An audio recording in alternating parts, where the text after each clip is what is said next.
ಕನ್ನಡ ವ್ಯಾಕರಣ ಮಾಲಿಕೆಯನ್ನ ಹಲವು ಸಂಚಿಕೆಗಳ ಮೂಲಕ ಪರಿಚಯಿಸ್ತಕ್ಕಂಥ ಒಂದು ಸಣ್ಣ ಪ್ರಯತ್ನ. ಈ ಒಂದು ಭಾಗದಲ್ಲಿ ನಾವು ಅಕ್ಷರ ಅಥವಾ ವರ್ಣಮಾಲೆಯ ಪರಿಚಯವನ್ನು ಮಾಡಿಕೊಳ್ಳೋಣ.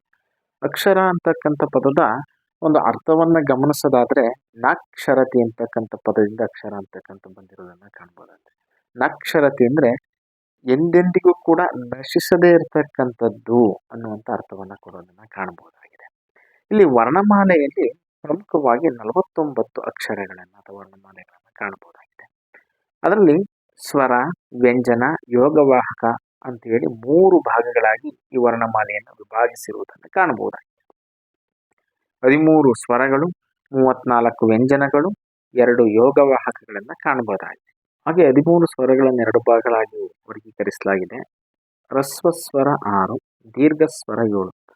ವ್ಯಂಜನಗಳನ್ನು 34 ವ್ಯಂಜನಗಳನ್ನು 2 ಭಾಗವಾಗಿ ವರ್ಗೀಕರಿಸಲಾಗಿದೆ. ವರ್ಗೀಯ ವ್ಯಂಜನ 25, ಅವರ್ಗೀಯ ವ್ಯಂಜನ 9.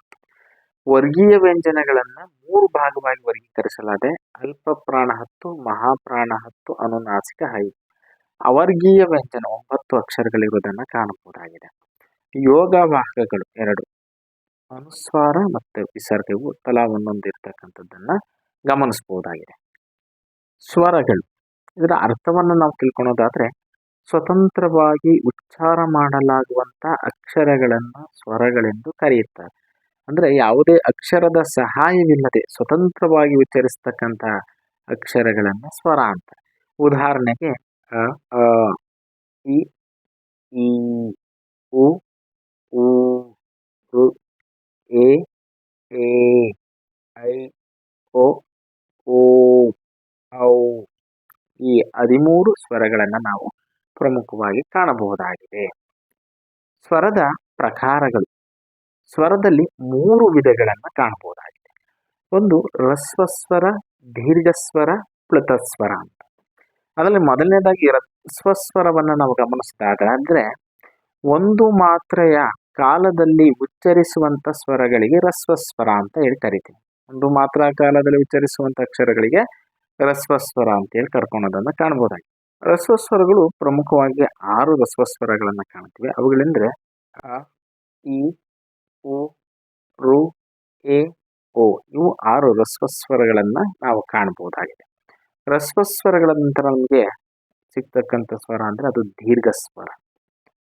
2 ಮಾತ್ರ ಕಾಲದಲ್ಲಿ ಉಚ್ಚರಿಸ್ತಕ್ಕಂತಹ ಸ್ವರಗಳನ್ನ ದೀರ್ಘಸ್ವರ ಅಂತ ಕರಿತೀವಿ. ಈ ದೀರ್ಘ ಸ್ವರಗಳು ಪ್ರಮುಖವಾಗಿ 7. ಉದಾಹರಣೆಗೆ ಅವುಗಳನ್ನ ಗಮನಿಸೋದಾದ್ರೆ ಅ, ಈ, ಉ, ಎ, ಐ, ಓ, ಔ.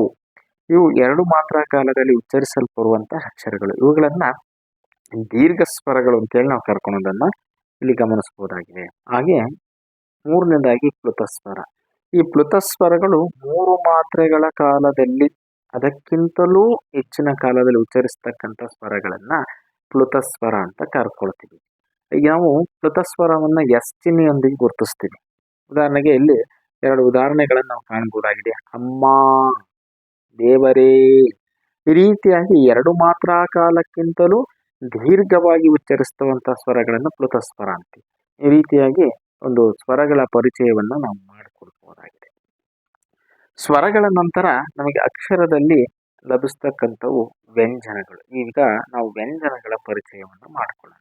ವ್ಯಂಜನ, ಆ ವ್ಯಂಜನದ ಒಂದು ಅರ್ಥವನ್ನು ಗಮನಿಸೋದಾದ್ರೆ ಸ್ವರಗಳ ಸಹಾಯದಿಂದ ಮಾತ್ರ ಉಚ್ಚಾರ ಮಾಡಲಾಗುವಂತಹ ಅಕ್ಷರಗಳನ್ನ ವ್ಯಂಜನಗಳೆಂದು ಕರೀತೀವಿ. ಇಲ್ಲಿ ಉದಾಹರಣೆ ನೋಡೋದಾದ್ರೆ ಕ ಪ್ಲಸ್ ಅ, ಕ. ಇಲ್ಲಿ ಕ ಅಂತಕ್ಕಂಥದ್ದು ವ್ಯಂಜನಾಕ್ಷರ. ಅದಕ್ಕೆ ಆ ಅಂತಕ್ಕಂಥ ಸ್ವರ ಸೇರಿದಾಗ ಅದು ಪೂರ್ಣಾಕ್ಷರವಾಗುತ್ತೆ. ಹೀಗೆ ಸ್ವತಂತ್ರವಾಗಿ ಉಚ್ಚರಿಸಲು ಯೋಗ್ಯವಲ್ಲದ ಅಥವಾ ಸ್ವರಗಳ ಸಹಾಯದಿಂದ ಉಚ್ಚರಿಸಲು ಯೋಗ್ಯವಾಗಿರತಕ್ಕಂಥ ಅಕ್ಷರಗಳನ್ನು ವ್ಯಂಜನ ಅಂತೇಳಿ ಕರ್ಕೊಂತೀವಿ. ವ್ಯಂಜನದ ಪ್ರಕಾರಗಳು, ವ್ಯಂಜನದಲ್ಲಿ ಪ್ರಮುಖವಾಗಿ 2 ವಿಧ. ಒಂದು ವರ್ಗೀಯ ವ್ಯಂಜನ, ಇನ್ನೊಂದು ಅವರ್ಗೀಯ ವ್ಯಂಜನ. ಮೊದಲನೇದಾಗಿ ನಾವು ವರ್ಗೀಯ ವ್ಯಂಜನಗಳನ್ನ ಗಮನಿಸೋಣ. ಯಾಕೆ ವರ್ಗೀಯ ವ್ಯಂಜನ ಅಂತ ಕರಿತೀವಿ ಅಂದ್ರೆ ಇಲ್ಲಿ ಪ್ರಮುಖವಾಗಿ 5 ವರ್ಗಗಳನ್ನ ನೋಡ್ತೀವಿ. ಕವರ್ಗ, ಚವರ್ಗ, ಟವರ್ಗ, ತವರ್ಗ, ಪವರ್ಗ ಅಂತ. ಹಾಗಾಗಿ ಈ 5 ವರ್ಗಗಳಿರುವುದರಿಂದಾಗಿ ಇವುಗಳನ್ನ ವರ್ಗ ಮಾಡ್ಲಿಕ್ಕೆ ಅಂದ್ರೆ ಕ್ಲಾಸಿಫಿಕೇಶನ್ ಮಾಡ್ಲಿಕ್ಕೆ ಯೋಗ್ಯವಾಗಿರೋದ್ರಿಂದಾಗಿ ಇವುಗಳನ್ನು ವರ್ಗೀಯ ವ್ಯಂಜನ ಅಂತೇಳಿ ಕರ್ಕೊಂತೀವಿ. ಈ 5 ವರ್ಗೀಯ ವ್ಯಂಜನಗಳನ್ನ ಪ್ರಮುಖವಾಗಿ ಅಕ್ಷರಗಳನ್ನು ಕೆಳಗಿನಂತೆ ಗಮನಿಸಬಹುದಾಗಿದೆ. ಅಲ್ಲಿ ವರ್ಗೀಯ ವ್ಯಂಜನದಲ್ಲಿ ಅಲ್ಪಪ್ರಾಣ, ಮಹಾಪ್ರಾಣ, ಅನುನಾಸಿಕ ಅಂತೇಳಿ ಅಕ್ಷರಗಳನ್ನು ವಿಭಾಗಿಸಬಹುದಾಗಿದೆ. 25 ವರ್ಗೀಯ ವ್ಯಂಜನಗಳನ್ನು ಕಾಣಬಹುದು. ಅಲ್ಪಪ್ರಾಣ 10, ಮಹಾಪ್ರಾಣ 10 ಮತ್ತೆ ಅನುನಾಸಿಕ 5 ಅಕ್ಷರಗಳನ್ನು ಕಾಣಬಹುದಾಗಿದೆ. ಅವುಗಳನ್ನು ಈ ಕೆಳಗಿನಂತೆ ಕಾಣಬಹುದು. ಖ, ಖ, ಗ, ಘ, ಞ, ಛ, ಛ, ಝ, ಝ, ಞ, ಠ, ಠ, ಡ, ಢ, ಣ, ಥ, ಥ, ದ, ಧ, ನ, ಪ, ಫ, ಬ, ಭ, ಮ. ಈ ರೀತಿಯಾಗಿ 25 ವರ್ಗೀಯ ವ್ಯಂಜನಗಳನ್ನು ನಾವು ಕಾಣಬಹುದಾಗಿದೆ. ಈ ವರ್ಗೀಯ ವ್ಯಂಜನಗಳಿಗೆ ಸ್ವರಗಳು ಸೇರಿಕೊಂಡಾಗ ಪೂರ್ಣಾಕ್ಷರಗಳಾಗ್ತವೆ. ಖಕ್ಕೆ ಆ ಸೇರಿದಾಗ ಖ ಆಗುತ್ತೆ. ಆ ರೀತಿಯಾಗಿ ನಾವು ಗಮನಿಸಬಹುದಾಗಿದೆ. 25 ವರ್ಗೀಯ ವ್ಯಂಜನ ಅಕ್ಷರಗಳನ್ನು ಪ್ರಮುಖವಾಗಿ 3 ಭಾಗವಾಗಿ ವಿಂಗಡಿಸಲಾಗುತ್ತೆ. ಅಲ್ಪಪ್ರಾಣ, ಮಹಾಪ್ರಾಣ, ಅನುನಾಸಿಕ. ಅಲ್ಪಪ್ರಾಣ, ಅಲ್ಪ ಎಂದರೆ ಕಡಿಮೆ ಪ್ರಾಣ, ಅಂದರೆ ಕಡಿಮೆ ಉಸಿರನ್ನ ಪಡೆದುಕೊಂಡು ಉಚ್ಚರಿಸ್ತಕ್ಕಂಥ ಅಥವಾ ಕಡಿಮೆ ಉಸಿರನ್ನು ಬಳಸಿಕೊಂಡು ಉಚ್ಚರಿಸ್ತಕ್ಕಂಥ ಅಕ್ಷರಗಳನ್ನು ಅಲ್ಪಪ್ರಾಣ ಅಂತ ಕರೀತಾರೆ. ಉದಾಹರಣೆಗೆ ಕ, ಚ, ಠ, ಥ, ಫ, ಘ, ಜ, ಢ, ಧ, ಪ. 10 ಅಕ್ಷರಗಳನ್ನು ಅಲ್ಪಪ್ರಾಣ ಅಕ್ಷರಗಳು ಅಂತ ಕರೆದುಕೊಳ್ಳೋದನ್ನು ಕಾಣಬಹುದಾಗಿದೆ. ಹಾಗೆ ಮಹಾಪ್ರಾಣ ಅಕ್ಷರಗಳು ಹೆಚ್ಚು ಉಸಿರಿನಿಂದ ಉಚ್ಚರಿಸಲ್ಪಡತಕ್ಕಂಥ ಅಕ್ಷರಗಳಿಗೆ ಮಹಾಪ್ರಾಣ ಅಕ್ಷರಗಳು ಎನ್ನುತ್ತಾರೆ. ಉದಾಹರಣೆಗೆ ಖ, ಛ, ಠ, ಥ, ಫ, ಘ, ಝ, ಢ, ಢ, ಭ.